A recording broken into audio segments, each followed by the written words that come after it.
دعائے، تو میں پھر بار بار آپ سے کہہ رہا ہوں ان مجلسوں میں دعائے توسل کا مطالعہ ضرور کر لیں اور اسے ضرور پڑھ لیں. کنیتیں اور لقب اور نام آپ کو یاد ہو جاتا ہے ہر امام کا دعائے توسل میں. یا ابا الحسن یا موسی بن جعفر ایھا الکاظم یبنا.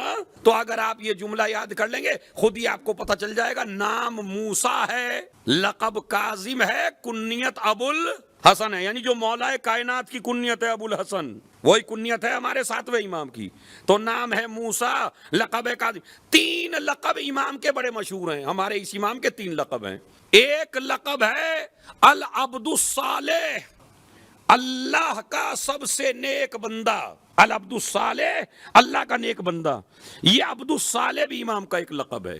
اسی طرح امام کا دوسرا لقب ہے باب الحوائج. باب الحوائج، حاجتیں پوری کرنے کا دروازہ، جہاں ہر حاجت پوری ہو.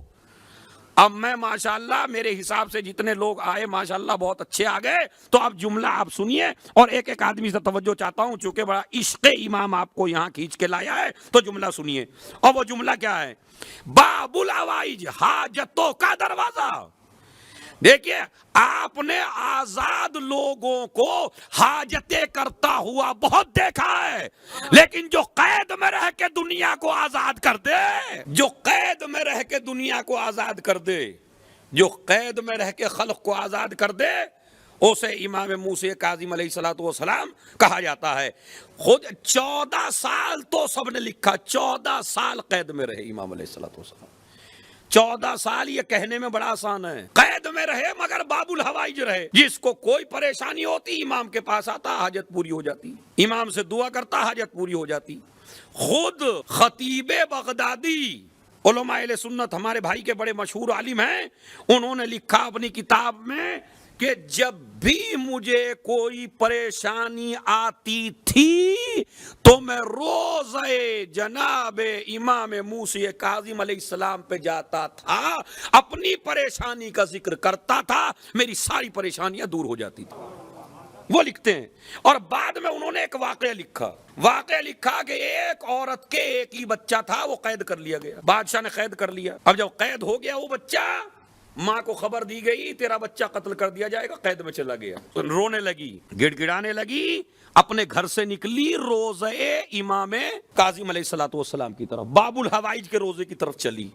اب دیکھیں وہ عالم لکھا، میں نے حوالہ دیا آپ کو کتاب کا. وہ لکھتے ہیں کہ وہ چلی، جیسے ہی چلی تو 4-5 آدمی اس کو 10 جوان لڑکے ملے، کہنے لگے کیا ہوا؟ کہا میرا بیٹا گرفتار کر لیا گیا. کہا تو کہاں جا رہی ہو، کس سے مدد کے لیے جا رہی ہو؟ کہا روزے پہ جا رہی ہوں امام موسیٰ کاظم علیہ السلام کے، اپنا حال کہنے تاکہ میرا بچہ آزاد ہو جائے. ان میں سے 3-4 جوان لڑکوں نے کہا جو خود ہی قید میں مرا ہو وہ تیرے بچے کی کیا مدد کرے گا؟ اب عزیزو یہ ہے محبت اہل بیت. فوراً گئی دروازے امام پہ، جا کے زری کے پاس کہتی ہے مولا مجھے اس بات کا اب صدمہ نہیں ہے کہ میرا بیٹا قید میں ہے، مگر اس بات کا صدمہ اب ہو رہا ہے کہ آپ کی طاقت کو چیلنج کیا جا رہا ہے. ارے بھائی توجہ چاہتا ہوں، آپ کی طاقت پر اعتراض کیا جا رہا ہے. یہ کہا جا رہا ہے کہ جو خود قید میں مرا ہو وہ کیسے کسی کو آزاد کر سکتا ہے؟ اور اس نے آسمان کی طرف ہاتھ اٹھائے اور کہا پالنے والے اللہم بحق المقتول فی الحبس، پالنے والے جو قید میں دنیا سے رخصت ہوا تھا تجھے اسی کا واسطہ، میرے بیٹے کو آزاد کر دے. ابھی گھر آئی نہیں تھی کہ خبر آ گئی کہ تیرا بیٹا آزاد کر دیا گیا. یہ خطیب بغدادی نے لکھا. اس کا مطلب باب الحوائج، حاجتوں کا دروازہ. جتنے بھی مومنین آپ یہاں آئے ہیں، جتنے بھی مجلس ہیں، آن لائن سن رہے ہیں، ناظرین ہیں، حاضرین ہیں، آج آپ کو بہترین موقع ہے آپ کی ہر پریشانی کو حل کروانے کا، اور وہ ہے باب الحوائج کا تذکرہ. وہ ہے باب الحوائج سے آپ کہیے خدا کی قسم یہ ولادتیں اور شہادتیں یہ آتی ہی ہیں اپنے کو بدلنے کے لیے، اور آتی ہی ہیں آل محمد سے تمسک کرنے کے لیے. تو لہذا یہ آج کی تاریخ بڑی عظیم، بڑی غمناک، بڑی المناک، لیکن آپ کا کانٹیکٹ پیدا کرتی ہے، ربط پیدا کرتی ہے آپ کے ساتویں امام سے، تاکہ گہرا ربط پیدا ہو جائے۔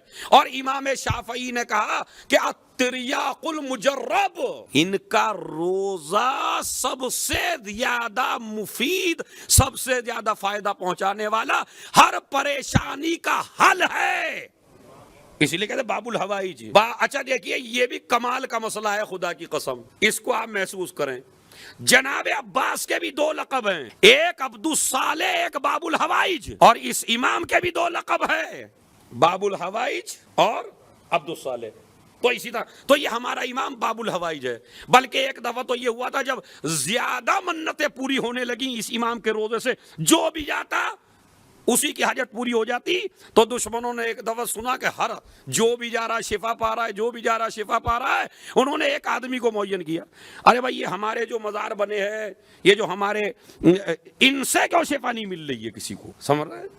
ان سے کیوں نہیں مل رہی؟ جس کو دیکھو ان کے روزے پہ جا رہا ہے موسی کاظم کے شفا لینے کے لیے۔ تو ایک آدمی کو تیار کیا گیا کہ تم جناب اس روزے پہ جانا، فلاں جگہ فلاں کی قبر پہ جانا، اور جا کے آپ جو ہیں وہ یہ کہنا کہ میں نابینا تھا، پہلے 2-3 دن ناٹک کرنا خوب، جب بھی کوئی ملے ناٹک کرنا۔ اب جیسا میں ملا، کہا بھائی میں تو نابینا ہوں، پھر تیسرے دن ملے کہ میں نابینا ہوں۔ اب جب مشہور ہو گیا شارجہ میں نابینا ہوں مثلا، یا کہیں بھی مشہور ہو گیا نابینا ہے، دکھ رہا ہے، مگر دیکھیں کرامات اللہ دیتا ہے، یہ پیدا نہیں کی جاتی کسی کے اندر۔ تو لہذا انہوں نے کہا بھائی یہ تو نابینا ہے۔ دوسرے دن اب انہوں نے کچھ دنوں کے بعد کہنا شروع کر دیا کہ بھائی آج جب مجمع خوب آئے گا تو کہنا مجھے ان کی قبر سے روشنی ملی ہے۔ اب وہ یہ طے ہو گیا، منصوبہ ہو گیا کہ ہاں بھائی آج پورے مجمع میں یہ کہا جائے گا مجھے جو ہے وہ آنکھیں مل گئیں۔ ابھی یہ منصوبہ طے ہوا تھا کہ ان کی اب تک تو ٹھیک تھی۔ ایک صلوات بھیجے محمد اور آل محمد۔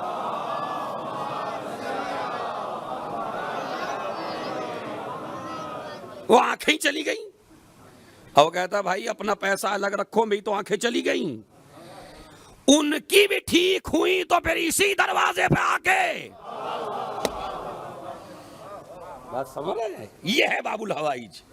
تو باب الحوائج سے اپنا رابطہ قائم کیجئے، باب الحوائج سے اپنی زندگی کو جوڑیے اور ان سے رابطہ قائم فرمائیں آپ سب لوگ، تو اپنی حاجتیں، اپنی پریشانیاں، اپنی مصیبتیں ساری اپنے امام سے کہہ سکتے ہیں، اس لیے کہ یہ امام قید میں رہ کے بھی باب الحوائج ہے۔